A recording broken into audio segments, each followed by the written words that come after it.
Tengan todos muy buenos días, bienvenidos a la segunda jornada del cuarto Congreso de Ciencias Jurídicas.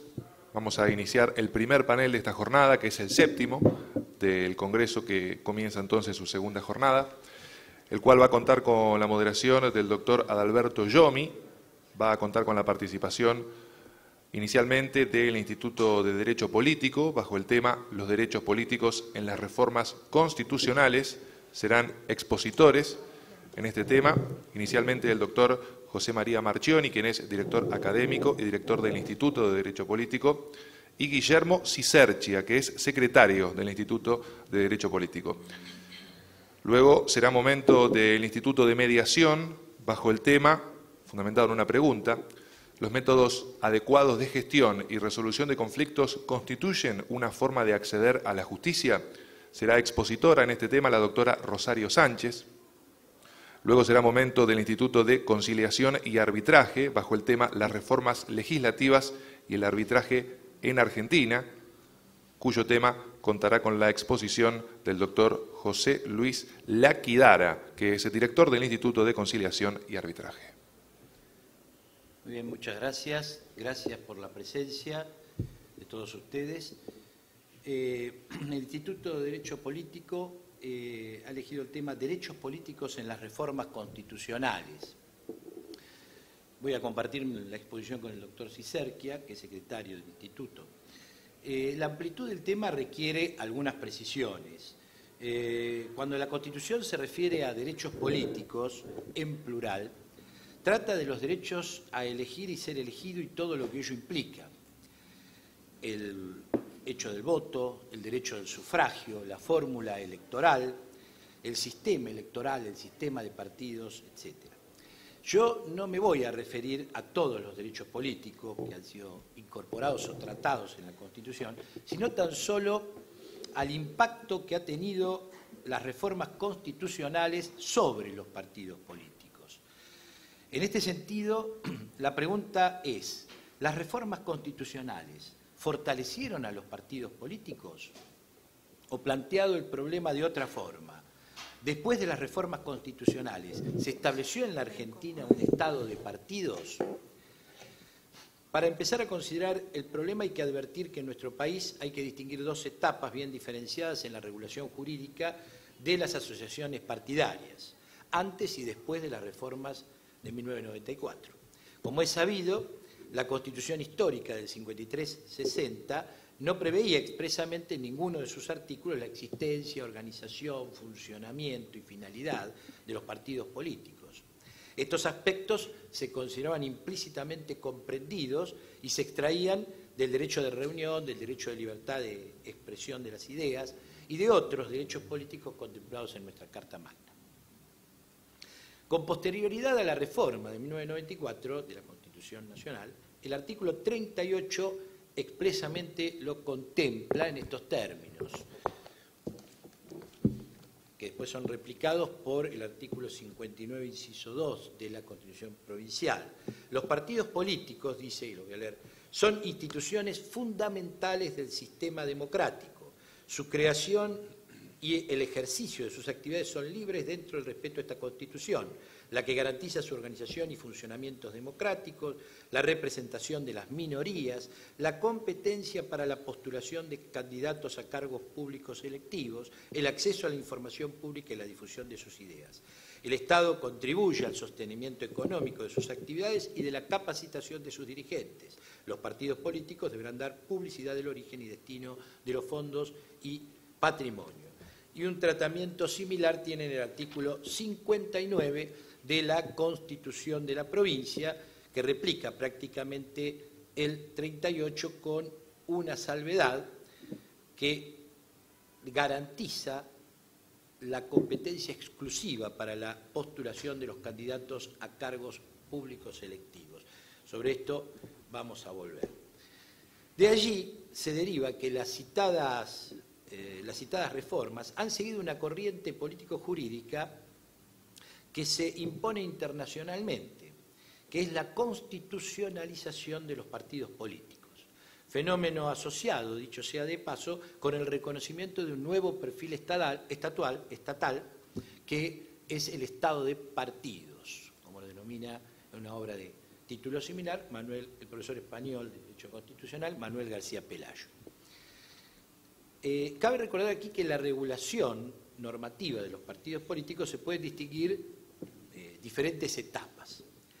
La primera fue de indiferencia, es decir, el derecho no regulaba, los partidos políticos eran un fenómeno, recordemos que son un fenómeno de la modernidad tardía, aparecen después de la Revolución Francesa, después de las revoluciones liberales burguesas, con el régimen representativo.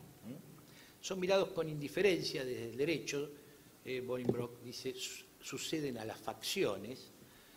Después, ya en el siglo XIX, con cierta tolerancia, sería la segunda etapa, se los tolera, dice Alexis de Tocqueville, son un mal necesario. La tercera etapa, ya asumiendo la importancia que tienen en su rol democrático, es de reglamentación legislativa, se legisla sobre los partidos. Y finalmente la etapa en la que estamos es la de la constitucionalización. Se lo reglamenta a nivel de la grada constitucional en reconocimiento, y este es un fenómeno que empieza en Europa, a la contribución que hicieron los partidos políticos a la reconstrucción de la Europa devastada después de la Segunda Guerra Mundial. Por lo tanto, la constitucionalización de los partidos políticos puede complementarse o desarrollarse con normas de legalidad ordinaria que, según la amplitud y el detalle de la regulación, pueden llegar a ser verdaderos estatutos que fijan con precisión los derechos y deberes de los partidos frente al Estado, los militantes frente al conjunto del partido, así como la regulación básica de los órganos de estos y de sus competencias. De hecho, en nuestro ordenamiento jurídico, la reglamentación legal de los partidos políticos precedió a su normatización a la altura de la grada constitucional. Al respecto, la historia política argentina registra numerosas disposiciones legislativas que se corresponden con distintas etapas de la vida política del país. Es de destacar que la profusa legislación existente en esta materia está vinculada a la constante inestabilidad política que afectó a nuestro país desde 1930 a 1983. Como nota de color, destaco que el primer ordenamiento legal de los partidos políticos en el orden nacional es el decreto del general José Félix Uriburu del 4 de agosto de 1931. Si bien con anterioridad se habían presentado en el Congreso de la Nación numerosos proyectos y anteproyectos sobre el tema, ninguno de ellos llegó a ser sancionado. Por eso no deja de resultar significativo que el primer régimen normativo de los partidos políticos argentinos provenga de un gobierno de facto. Y voy a leer los considerandos del citado decreto, que creo que vale la pena. Dice, no es posible considerar cumplidos los propósitos de la ley 8.871 si no se estimula la incorporación a la vida cívica de los ciudadanos retraídos o desplazados de las actividades políticas por la acción disolvente de camarillas oligárquicas o demagógicas. Reitero, esto dice el decreto de facto del general Uriburu, que por otra parte, tan importante como la elección misma, es, dentro de nuestro sistema representativo, el funcionamiento de los partidos, cuyas corruptelas pueden viciar la expresión de la soberanía popular estatuida por el artículo 22 de la Constitución Nacional. Tales declaraciones de principios, que pueden resultar loables en otro contexto, son cuando menos sospechosas si se las interpreta en consonancia con el pensamiento político del general Uriburu y de quienes formaban parte o apoyaban al gobierno revolucionario, proclives a una ideología fascista, antidemocrática y partidarios de la representación funcional, en contra de la representación política de la que eran, en la que visceralmente descreían.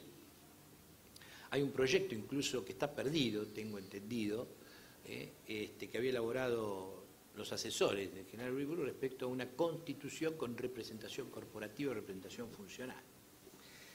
De allí que parece contradictorio con la base ideológica del movimiento revolucionario del 30, que en lo que se refiere al control programático exija a los partidos políticos como requisito para el reconocimiento de su personería el carácter democrático de estos y la licitud de sus propósitos. De este modo, se inaugura una serie de inconsecuencias y contradicciones que caracterizó a gran parte de la normativa que reguló a los partidos políticos. reitero, en cada salida electoral a una revolución o golpe de Estado, se modificaba el marco regulatorio de los partidos políticos. Yo no voy a hacer referencia a las distintas normas, tengo un trabajo sobre el tema que apareció en un boletín de la cátedra. Lo que me interesa sí es dejar constancia que llegamos de esta manera a el dictado de la ley 23.298 del año 85, es decir, antes de la reforma del 94, que está actualmente vigente y que conjuntamente con el citado artículo 38 de la Constitución Nacional Reformada regula todo lo atinente a la vida partidaria. Y aquí se plantea un problema realmente interesante en lo que hace a la interpretación y armonización de estas normas. Recordemos que el artículo 38 de la Constitución Nacional Reformada garantiza a los partidos políticos la competencia para la postulación de candidatos a cargos públicos electivos sin ninguna otra adjetivación. Pues bien, el artículo 2 de la Ley 23.298, en cambio, al igual que el artículo 59 de la Constitución de la Provincia de Buenos Aires reformada, les garantiza la competencia exclusiva para la postulación de candidatos a cargos públicos electivos. De esta forma, se plantea un monopolio partidario de las candidaturas electorales en contra de las candidaturas extrapartidarias o independientes. Esto le otorga a los partidos políticos una importancia y una relevancia notable frente al resto de las fuerzas políticas. Se tiene una ventaja institucional que no tiene ninguna de las otras fuerzas políticas. En este sentido, advierto a ustedes que ningún grupo de interés, grupo de presión, ninguna otra ONG o movimiento de los nuevos movimientos sociales pueden postular candidatos a cargos públicos electivos si no es por la vía de algún partido político.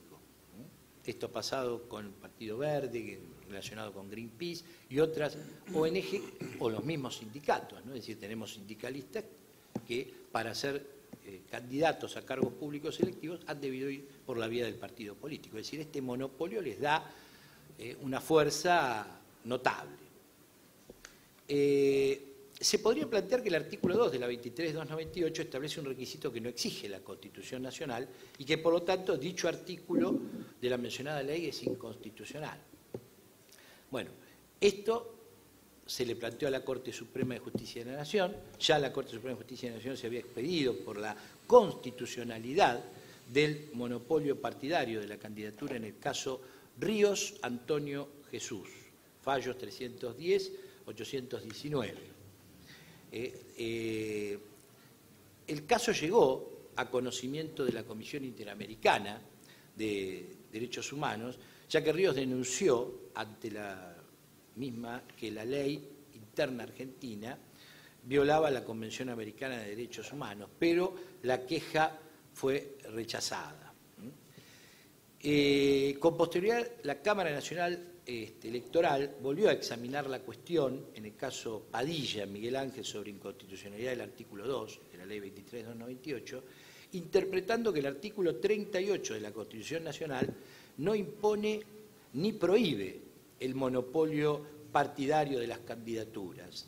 Sostuvo que corresponde al Congreso establecer el sistema más adecuado a fin de armonizar los intereses en conflicto.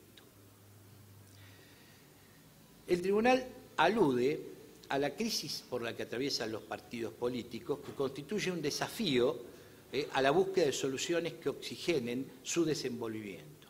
Crisis agravada en el 2001, recordamos, con el que se vayan todos. Es decir, es notable esto, ¿no? Que la Constitución reformada, las reformas constitucionales de 1994, no lograron fortalecer institucionalmente a los partidos políticos o le dieron una fortaleza institucional que no se corresponde con la realidad sociopolítica, ¿no? Con el descreimiento en el que se encuentran inmersos.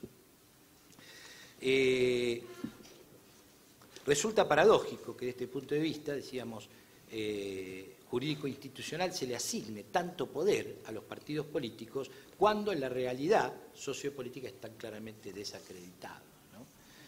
De allí que autores como María Angélica Gelli sugiere que las circunstancias proporcionan un elemento nada desdeñable para examinar la ley 23.298 impugnada y evaluar si acaso las candidaturas independientes no constituyen un modo participativo de reproche a estructuras partidarias que, si bien necesarias, no han estado a la altura de las demandas sociales, ¿no? Es decir, fíjense, la Constitución los declara a los partidos instituciones fundamentales del sistema democrático.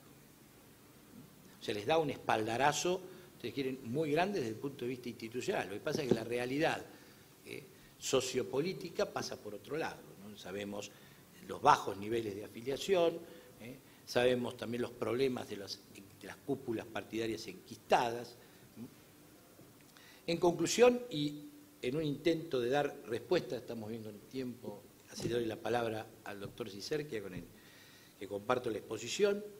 En un intento de dar respuesta al interrogante con el que iniciamos nuestra exposición, podemos decir que a la luz de la crisis en la que están inmersos los partidos políticos, las reformas no lograron fortalecerlos, más allá de las ventajas institucionales que se les pretendieron otorgar y que nuestro Estado social de derecho no ha llegado a consolidarse en un verdadero Estado de partidos. Corresponderá entonces a los partidos renovarse para poder aprovechar esta ocasión que la reforma constitucional de 1994 les ha otorgado. Nada más. Muchas gracias.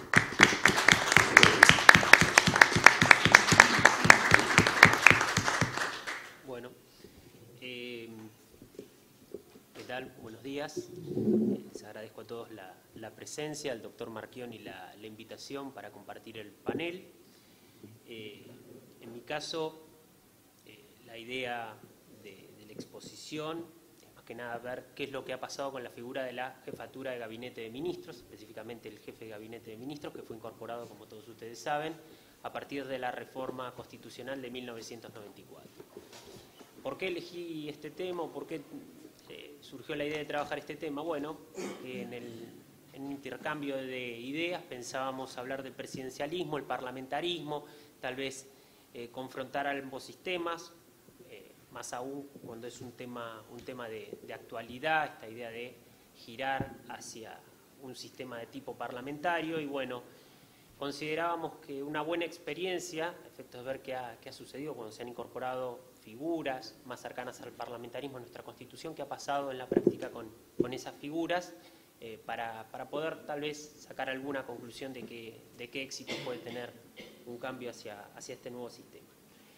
En este sentido, entonces, el objetivo de estas palabras no se vincula tanto con los aspectos técnicos de la figura del jefe de gabinete y que surgen del mismo texto constitucional, sino más bien cuál ha sido el sentido u objetivo que se ha tenido por parte del constituyente al incorporarlo al texto constitucional y de qué forma ha operado en la práctica. Con lo cual, también me referiré, bueno, a cuáles han sido los cambios que se han dado en relación con el Instituto.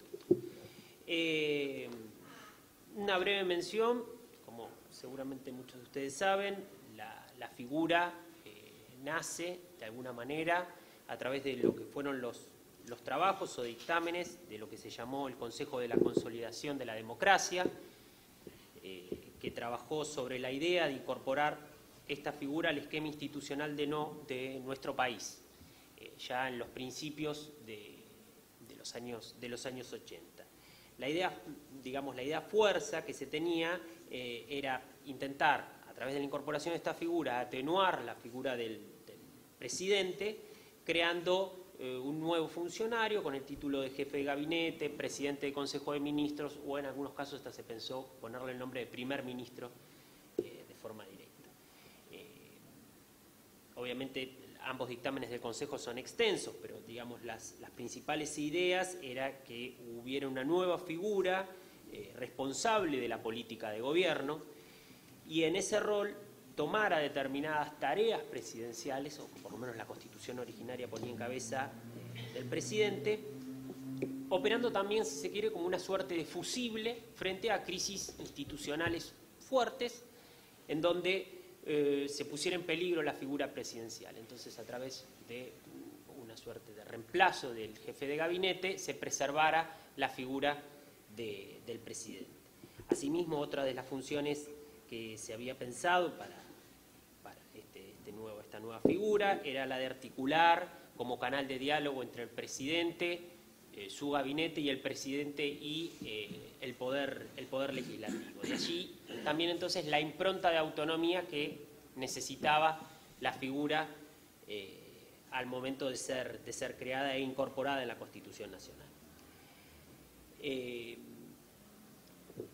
De esta forma, entonces, la figura no solo serviría para absorber el impacto político de las posibles crisis institucionales que viviera el país, sino también que iba a resultar clave a fin de establecer posibles gobiernos de coalición, incorporando figuras políticas de la oposición en el gobierno. Esta idea estuvo presente en la Convención Constituyente. En particular, me interesa rescatar las palabras del expresidente Raúl Alfonsín, quien fue uno de quienes más luchó, digamos, para incorporar esta figura en la reforma de 1994. Y él indicó específicamente que la creación del jefe de gabinete rompe el derrotero letal del presidencialismo latinoamericano, que podemos resumir en estos 6 tiempos. Dice, primero, derrota electoral parlamentaria del partido oficialista, ¿sí? Es decir, elecciones de medio término.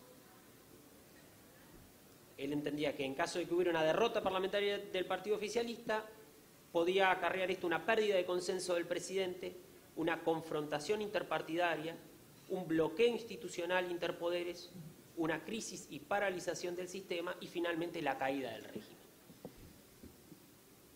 Y él agrega, actualmente un presidente que resulta vencido en las elecciones debe seguir, no obstante, al frente de la más alta magistratura constitucional. El Congreso no lo puede reemplazar ni tampoco ocupar su lugar. La figura del jefe de gabinete se introduce para cortar el círculo en el punto C, es decir, la confrontación interpartidaria, y evitar sus sucesivas consecuencias.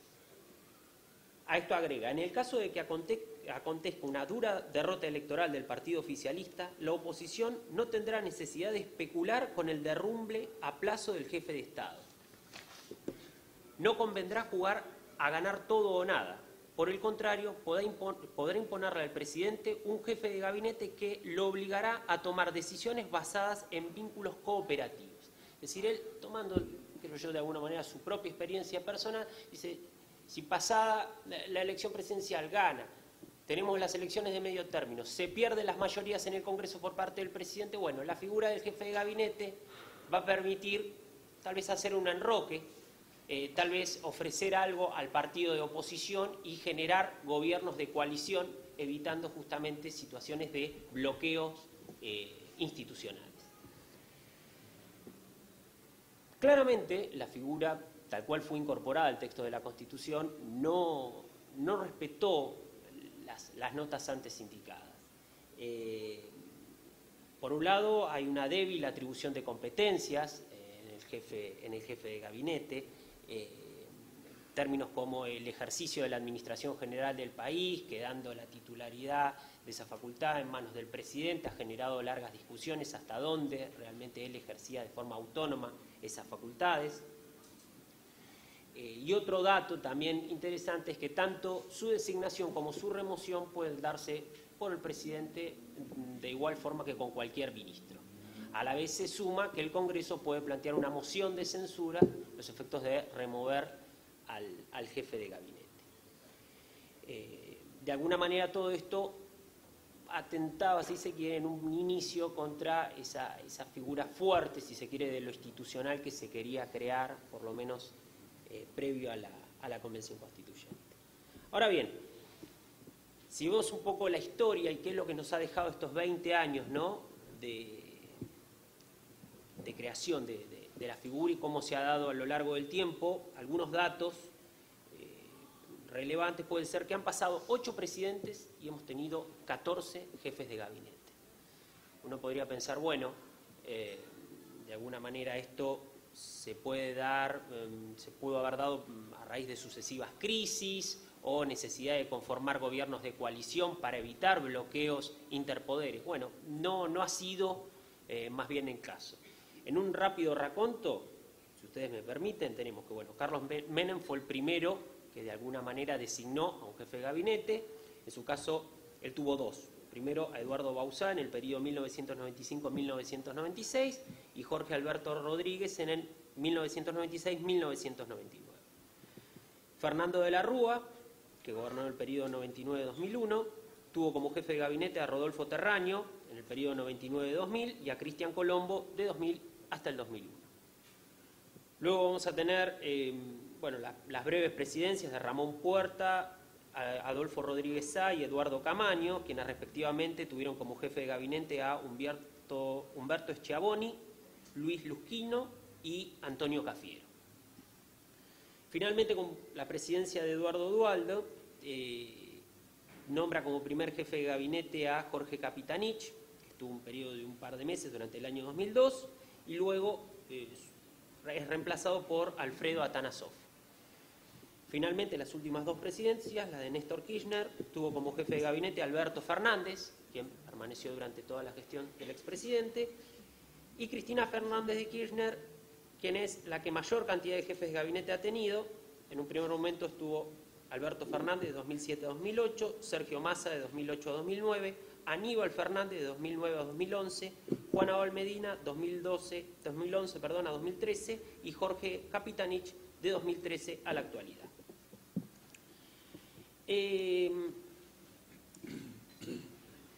Como les decía, ninguno de estos cambios de jefes de gabinetes, digamos, se ha dado a efectos de paliar una determinada crisis institucional o bien realizar un gobierno de coalición.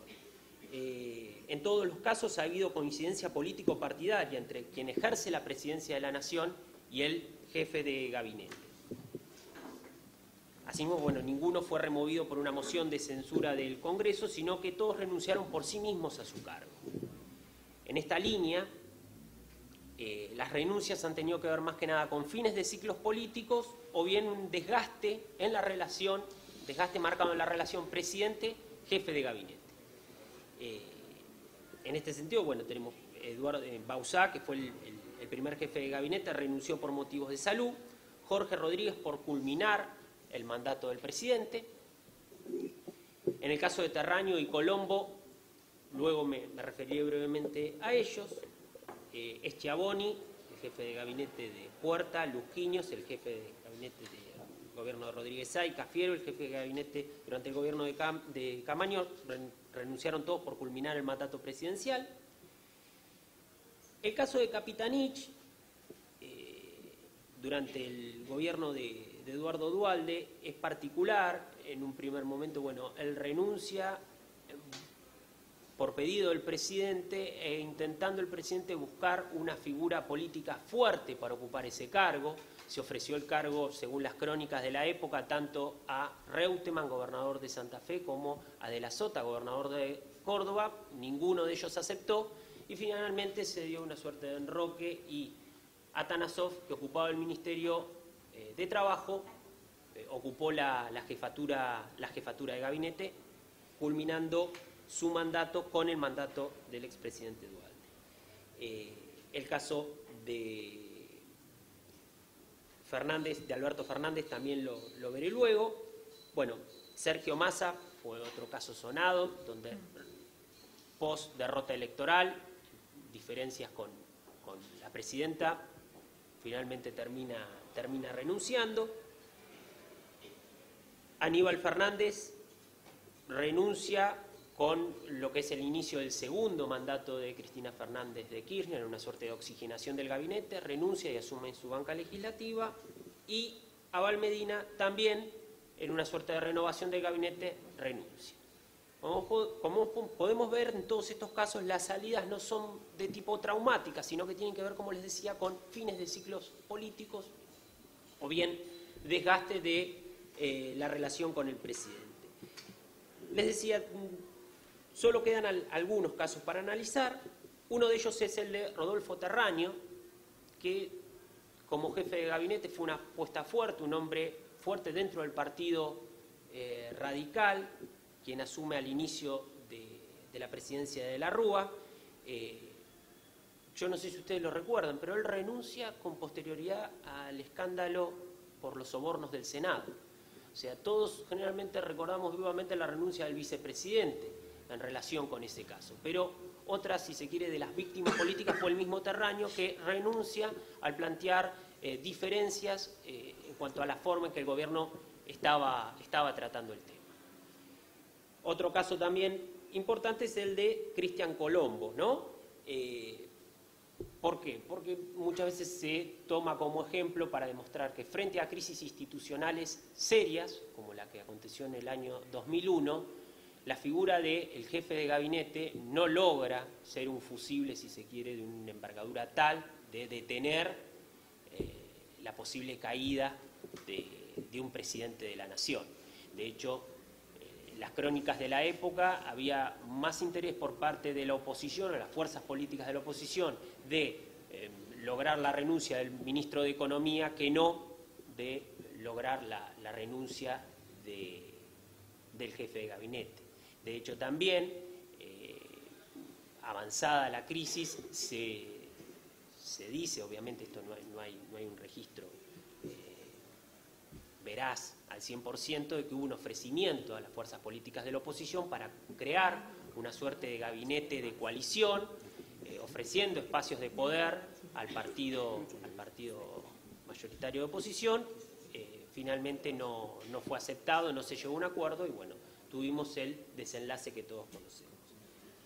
Finalmente nos queda el caso de Alberto Fernández, quien tiene algunas particularidades. Por un lado, ha sido la persona que más tiempo ocupó el cargo de jefe de gabinete, mantuvo el cargo aún con un cambio de figura presidencial, brindó o inauguró una costumbre que en realidad era una obligación constitucional, como es brindar los informes mensuales en el Senado, en el Congreso, en realidad, en relación con la marcha de los negocios de la nación. Pero bueno, la primera exposición que tuvo en este sentido tuvo que ver con la modificación de la Ley 24.156 de Administración Financiera, que le permitía la redistribución de partidas presupuestarias.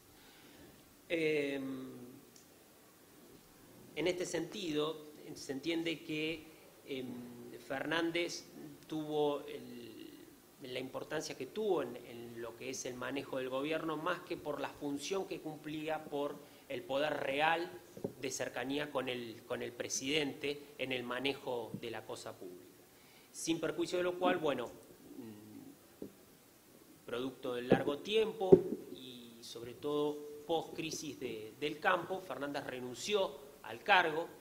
Él, de hecho, en su libro Políticamente Incorrecto, él hace una descripción de esos días y él justamente comenta que lo que ha sido ese conflicto desgastó la relación con la Presidente y no renunció sino hasta entender que la situación había concluido. Como conclusión, porque ya estoy excedido en el tiempo, como palabras finales solo queda por decir que al momento de hacer un balance acerca de la figura en la vida institucional del país, surge como evidente la identificación que en la práctica se da entre esta figura y la figura del presidente, lo que ha impedido de alguna manera un rol realmente independiente. Asimismo, y tal vez por ese motivo, la proyección política de quienes ocuparon el cargo no siempre se vio acrecentada, resultando desdibujado el perfil institucional que el constituyente diseñara para la figura. Obviamente, más lejos aún ha quedado incluso la posibilidad de formar un gobierno de coalición con eje en esa figura o bien coordinar un gabinete de ministros que, previsto en la Constitución, no existe como tal en una conformación única. De allí que a futuro, y cuando nuevamente resuenan voces que proponen virar hacia un modelo parlamentario, como inicié hoy la exposición, lugar por donde por otra parte proviene el jefe de gabinete, se entiende fundamental no dejar de observar que la práctica institucional tiende a deformar muchas veces las construcciones jurídicas, salvo que las mismas partan de un real convencimiento de todos los actores del sistema. Eso es todo. Muchas gracias.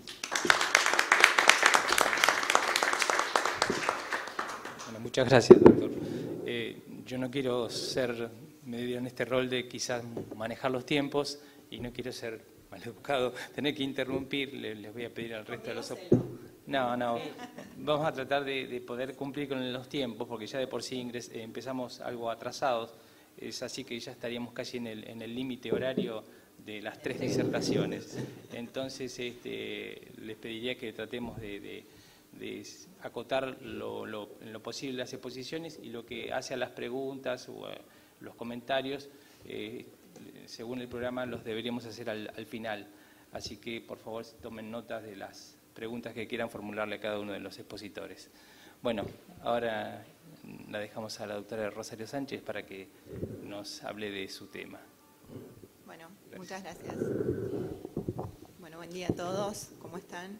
A ver, esto, no sé, un poquito más acá, ¿no? Bien. A medida que iba transcurriendo la exposición de los doctores, con el doctor Laquidara decíamos, bueno, tendríamos que resumir, y él me decía, por ahí es mejor las ideas fuerzas. La verdad que voy a tratar de ser lo más breve posible, y si no, te pido por favor a Alberto que me lo hagas saber, porque entiendo que también es bastante tedioso, sobre todo para quienes están desde ayer y pretenden estar todo el día de hoy. Recién está comenzando el día. Bueno, nosotros en realidad cuando nos planteamos con la doctora Ramos hablar, pensar en qué era lo que podíamos aportar, nos hicimos esta pregunta y nos la seguimos haciendo, por más que nosotras estamos convencidas de cuál es la respuesta. Pero lo cierto es que los métodos adecuados de gestión y resolución de conflictos en nuestro país están en la primera etapa, y la verdad es que cuesta bastante a todos los operadores jurídicos y a los ciudadanos el desconocimiento de las distintas herramientas y las distintas formas que pueden tener para acceder a la justicia. Y en ello también, bueno, analizar a partir de cuándo y cuál ha sido el impacto, que realmente es el tema que convoca este Congreso, cuarto Congreso de Ciencias Jurídicas, que es el impacto de las reformas constitucionales. Para comenzar a responder esa pregunta, en realidad pensamos que teníamos que comenzar por tratar de analizar qué significa realmente acceso a la justicia y la tutela efectiva. Y para ello lo comenzamos analizando desde la postura que tiene el doctor Mario Capelletti, que él ha realizado en realidad un estudio y un análisis acerca de las dimensiones de la justicia en las sociedades contemporáneas, partiendo de los principales eventos y de las grandes tendencias evolutivas en los ordenamientos jurídicos contemporáneos. Y él hace 3 claras dimensiones, y que en realidad también por cuestiones de tiempo me voy a abocar solo a la última, pero habla de una dimensión constitucional, de una transnacional y de una tercera, que es de la justicia. Y acá, en realidad, lo que trata justamente es el tema de acceso al derecho y a la justicia. Entendido esto no ya con el rol tradicional de la mera protección y represión de las violaciones a los derechos individuales, sino también con todo lo que tiene que ver, que después fue plasmado en nuestra reforma constitucional del año 94, que es con los diferentes derechos sociales, derechos donde se les brinda tutela efectiva también a los conflictos colectivos y a los actores colectivos. Y él en realidad dice que el Estado nos ofrece la tutela efectiva, pero lo cierto es que muchos de los conflictos quedan fuera y otros no necesariamente tiene que tener como método de resolución el proceso judicial. Entre las razones por las que considera eso, dice que el proceso más grande del movimiento que se genera a través del acceso a la justicia se traduce en múltiples tentativas por tratar de dar respuestas.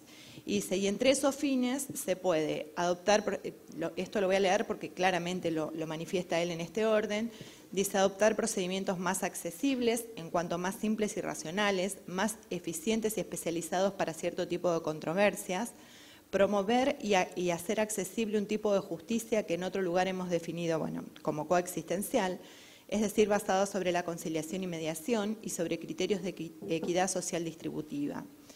allí donde sea importante mantener situaciones complejas y duraderas de relaciones entre individuos y grupos, en lugar de zanjar una relación aislada con rígidos criterios jurídicos de razón y sin razón, especialmente dirigidos al pasado. En tercer orden, establece el de someter la actividad pública a formas a menudo nuevas y de cualquier manera más ensanchadas y accesibles de control, y más en general de crear formas de justicia más accesibles en cuanto más descentralizadas y participativas, con la participación en particular de miembros de aquellos mismos grupos sociales y comunidades que están directamente interesados en la situación o controversia en cuestión. En realidad, siguiendo al doctor Cappelletti y desde ya adelantando nuestra opinión, después voy a hacer un análisis en cuanto al derecho y la resolución de conflictos y el derecho de proceso judicial, pero vale la pena desde ya adelantar que quienes nos dedicamos a los distintos métodos adecuados de gestión y resolución de conflictos, no estamos queriendo decir con esto que a partir de tener la posibilidad los ciudadanos de acceder a otras formas de justicia, estamos en contra del proceso judicial. Lo quiero dejar aclarado porque lamentablemente desde el año 2012 a la fecha que se ha implementado la ley de mediación en la provincia de Buenos Aires, pareciera que quienes estamos convencidos de estos métodos como una forma en que los ciudadanos pueden acceder a la justicia, estamos en contra del proceso judicial. En mi caso particular, hace 24 años que ejerzo la profesión y vivo de ello, con lo cual yo particularmente considero que todos los métodos son adecuados y nosotros, como operadores de conflictos, como abogados operadores de conflictos, tenemos que tener un amplio espectro para brindarle a nuestros clientes cuál es la mejor alternativa y de manera conjunta diseñar cuál es la estrategia. Lo dejo desde ya adelantado porque no quiero que se entienda que estoy haciendo una defensa a ultranza de los distintos métodos diferentes al proceso judicial, porque la verdad considero que el proceso judicial es un método más en el que debemos tener en cuenta. Siguiendo con esto que les decía de cuál es la relación entre derecho y resolución de conflictos, bueno, surge claramente que el derecho es, a través del derecho se ejerce el control social y obviamente se cumple a través de él. Ahora, ¿cuál es? Generalmente lo que tenemos entendido es que la única forma de ejercer el derecho es a través del proceso judicial. Cappelletti considera que no, y hay muchísimos autores que realmente consideran que existen otras formas de poder resolver los conflictos. Pero en esto podríamos decir que también dentro del derecho tenemos que hacer un análisis entre cuáles son las características de los distintos métodos adecuados o alternativos, lo llaman en algunos casos, de resolución de conflictos y cuál es la del proceso judicial. Y básicamente, y para no entrar en detalles, era más largo todo lo que tenía previsto, básicamente tiene que ver con la posibilidad de que las personas puedan autocomponer sus conflictos con la ayuda de terceros en algunos casos o no, o tengan una sanción impuesta, como lógicamente ocurre con el proceso judicial donde decide un juez. Y en realidad esto no es sencillo, y yo un poco lo que digo que ocurre acá desde el año 2012, tenemos a nivel mundial detractores y de los distintos métodos y también detractores del proceso judicial y a su vez gente que está a favor de ambos por igual. Entre los seguidores de los métodos de resolución de conflictos en contra, digamos, de algún modo del proceso judicial, que adelanto, sostengo nuevamente, no es mi postura, algunos sostienen que la mejor forma de tratar de resolver el conflicto es a través de la autocomposición de los derechos de los particulares y no a través de la sanción o la amenaza como sería a través del proceso judicial. Por otro lado, dicen, la sentencia puede no receptar las propiedades relevantes del conflicto.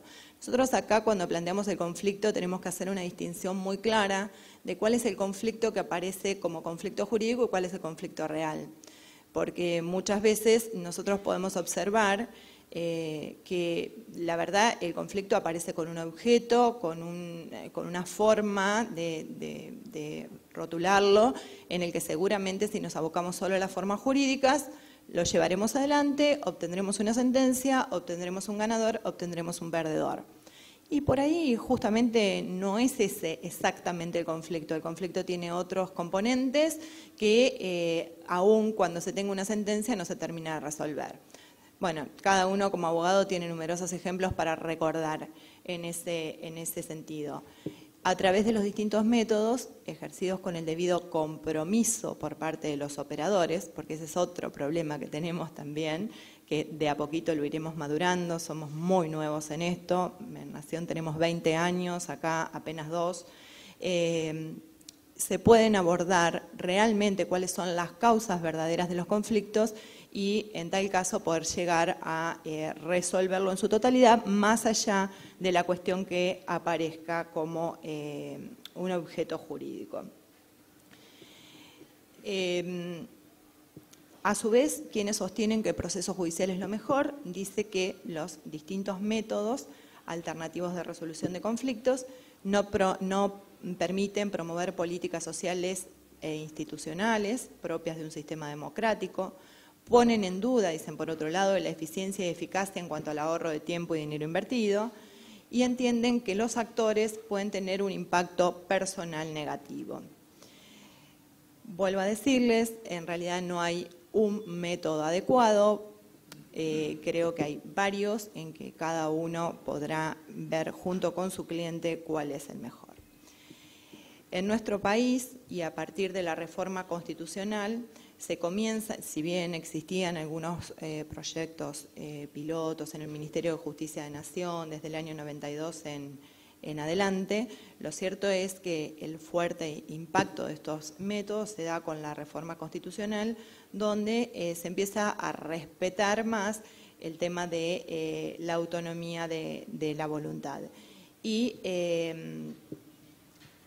obviamente que la autonomía de la voluntad tiene límites y los límites claramente siempre van a estar impuestos por la ley y deben ser perfectamente respetados. La reforma, digamos, como primer impacto en lo que a mí respecta, a mi métier, digamos, que es el tema de mediación, la reforma es del año 94 y el 4 de octubre del año 1995 se sanciona la ley 24.573, llamada de mediación y conciliación, y se reglamenta el 28 de diciembre de 1995. Después sufrió varias reformas y también se dictó con posterioridad ese mismo año la ley 24.635, donde consagró la instancia de obligatoria de la conciliación laboral. Eso es lo que pasó a nivel nacional. A nivel provincial se comenzaron a instaurar diferentes métodos en distintas provincias. Nosotros tuvimos en la provincia de Buenos Aires numerosos proyectos con idas y vueltas, y recién en el año 2008 se sanciona la ley 13.951 y se pone en práctica en el mes de mayo del año 2012. Les decía que en realidad esto es como el principal impacto que tenemos a partir de la reforma, y en realidad lo que nos abre la puerta para ello es el artículo 42 de la parte final de la Constitución Nacional, que claramente establece que la legislación establecerá procedimientos eficaces para la prevención y solución de conflictos. Y es a partir de allí que se comienzan a generar todas estas distintas formas de acceder a la justicia. Volviendo a la pregunta inicial y tratando de ser lo más breve posible, estoy bien, ¿no? Te queda tiempo todavía. Bueno, no hay problema, se lo cedo al doctor Laquidara y después en tal caso, cuando se abra preguntas, amplío.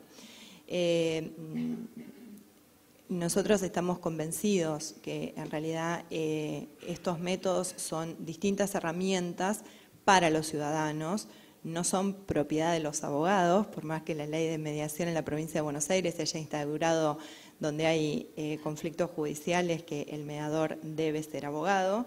Y creo que el compromiso que tenemos como operadores, y cuando digo operadores es tanto en el rol de abogados, abogados que debemos asesorar a nuestros clientes como cuando estamos en otro rol, como pueden ser los mediadores, y en nuestro caso particular como institución tenemos una gran preocupación por eso, porque realmente, creo que es una buena herramienta, tenemos que poder ir perfeccionándola cada día, está, y realmente si lo pensamos con el objetivo claro que ha tenido el legislador y con la esencia de la mediación misma, y otros métodos que el doctor hablará de arbitraje y podríamos seguir con conciliación y demás, son buenas herramientas que tiene la gente, además del proceso judicial, para poder elegir qué camino es el que quiere transitar.